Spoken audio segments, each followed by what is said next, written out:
I'm gonna give my son, one of my sons, a little testimony here. I hope you don't mind, but he was sitting around here getting ready to go get a job, menial labor, just to go to work. Was ready to accept it because he didn't want to work on the Shabbat. Right. I'm talking about a man who's been trained to work cranes. Yeah. Couldn't find a job because of the Sabbath. His conviction was stronger than his poverty. Yes, it is. Oh, y'all didn't hear what I just said. Yeah. His conviction was stronger than his poverty. Yeah. But he kept his conviction. Right. Right. On his way to that little job, the father sent him a phone call. Go ahead. A job that turned him away. Yeah. Now they call him.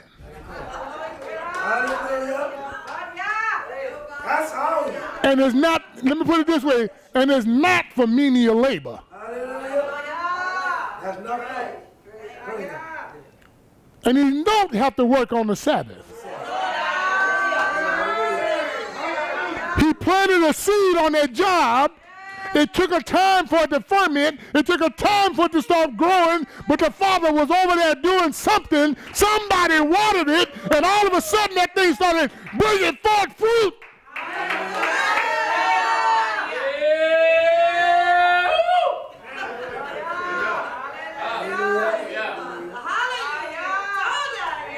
What a mighty Yahweh we serve. Now he's got him a job. He ain't worried about his money. The father then got him ready. Isn't that wonderful?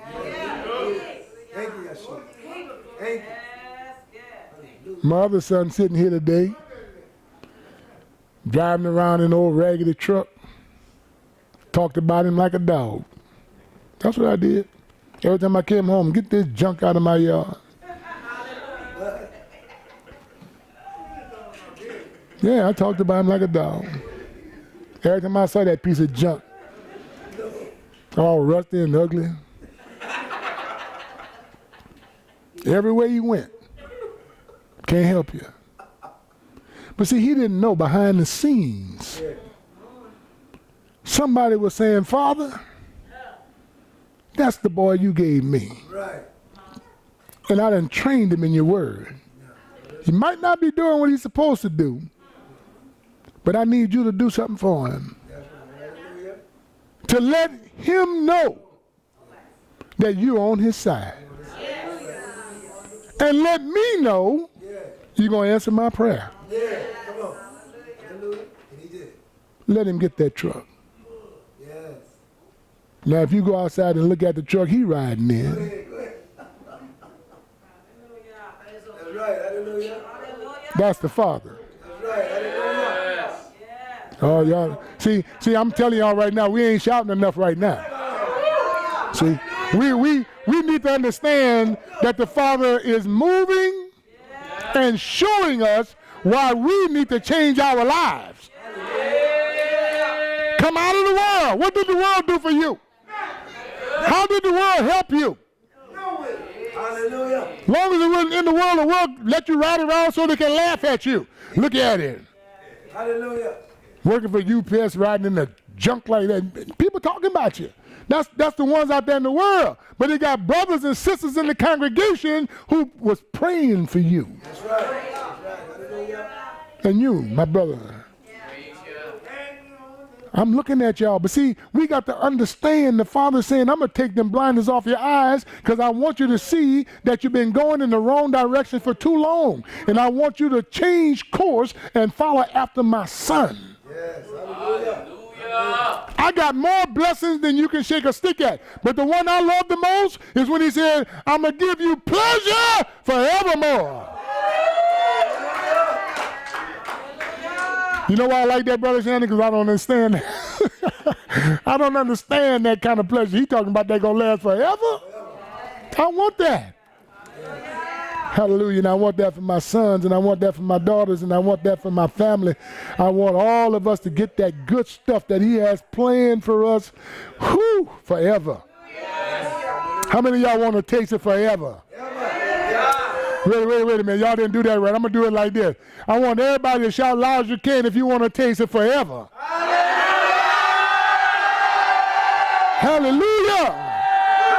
Hallelujah. Woo. Hallelujah.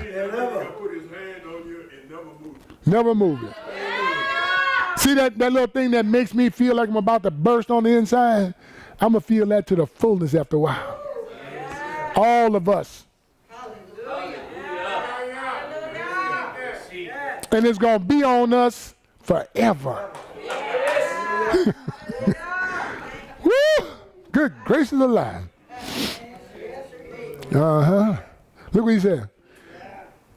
Because this man acted so foolish, Acts 13:11, he said, now see, a hand of Yah is upon you, and you will be blind, and you ain't going to see the sun for a time. And instantly, a dark mist fell on him. And he went around seeking for somebody to hold his hand and guide him. Y'all remember Shaul? That's what happened. Huh? When he got up off the ground, he was blind. Can you imagine coming before the Father with your eyes open, trying to kill the Father's people? And the Father causes you to fall because you saw a light brighter than the noonday sun? Huh? And the other people, they didn't know what they were listening to. The other people didn't have a clue what was going on. But Shaul on the ground, and he says, what's going on? And he hears a voice saying, Shaul, Shaul, why are you persecuting me? And he said he heard a voice. But in the Hebrew tongue, after he asked the question, who are you, master? One thing he recognized was somebody greater than him. Because he's on the ground now. He said, I am. He didn't say Greek tongue, right? So he couldn't have said Jesus. He said, I am Yahshua that you're persecuting. It's hard for you, Shaul, to kick against the pricks. What was he saying? He said, you done studied the word. You done studied under Gamaliel. You done studied. You've been groomed and prepared to become a high priest, and you're blind as a bat. You done studied those scriptures, and you're still blind. I'm the one you're persecuting. And I'm here to make you even blinder. So now he gets up and he can't see anything. Now he needs somebody to take him by the hand and guide him, but he heard that voice. Go to one named Ananias. I'm going to him first, and I'm going to have him waiting for you. So when you get to his house, he's going to pray for you, he's going to lay hands on you, and then you're going to be able to see again. But I'm choosing you to go to work. Just with the same intent you had for that high priest, I want you to understand I'm going to put you in the royal priesthood.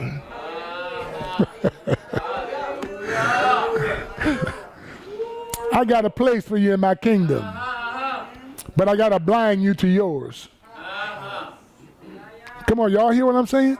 I got to blind you to your religion. I got to blind you to your custom. I got to blind you to your dogma. I got to blind you to everything you've ever been taught by Gamaliel and anybody else. I need you to be able to see, and the only way you're going to see, you got to go to Ananias' house, let him pray for you, and let him lay hands on you, and when he gets through praying for you, the scales going to fall off your eyes.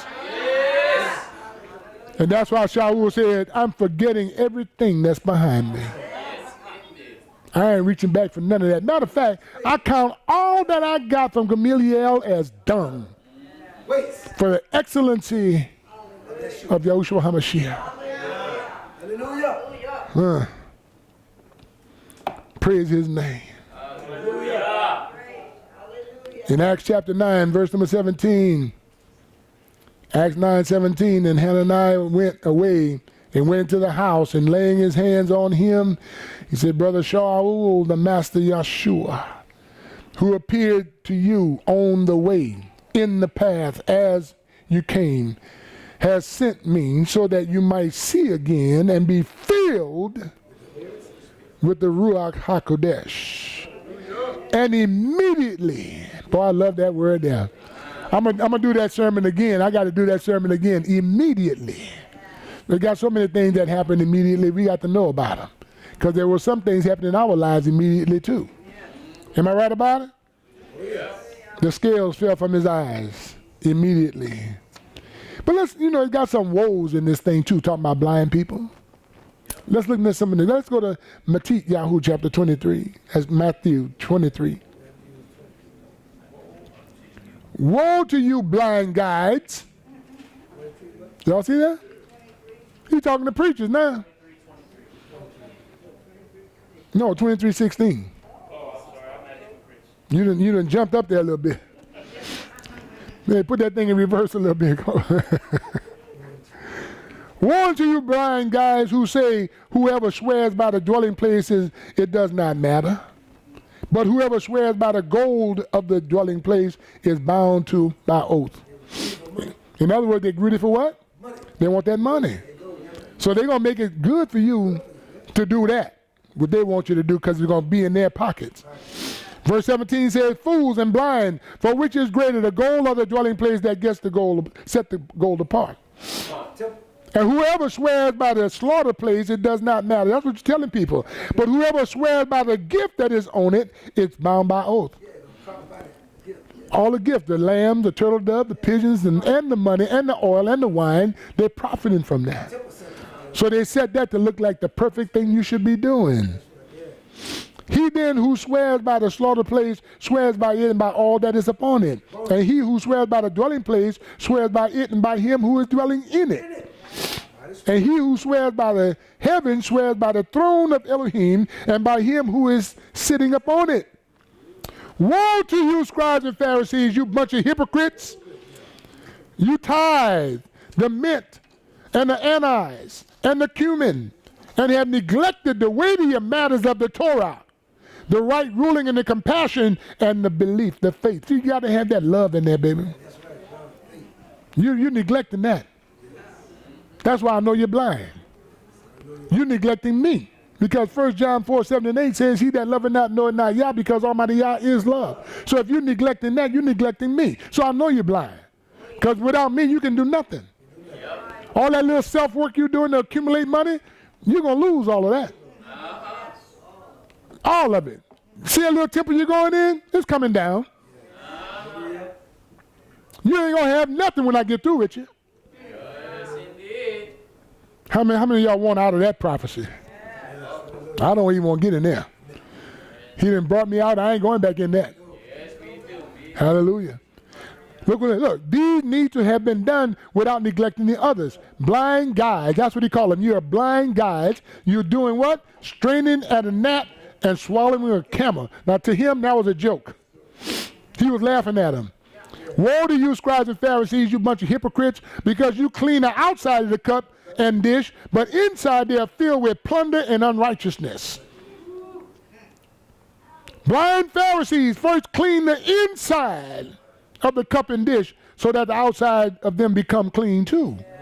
Woe to you, scribes and Pharisees, you bunch of hypocrites, because you are like the whitewashed tombs, which outwardly indeed look well, but inside are filled with dead men's bones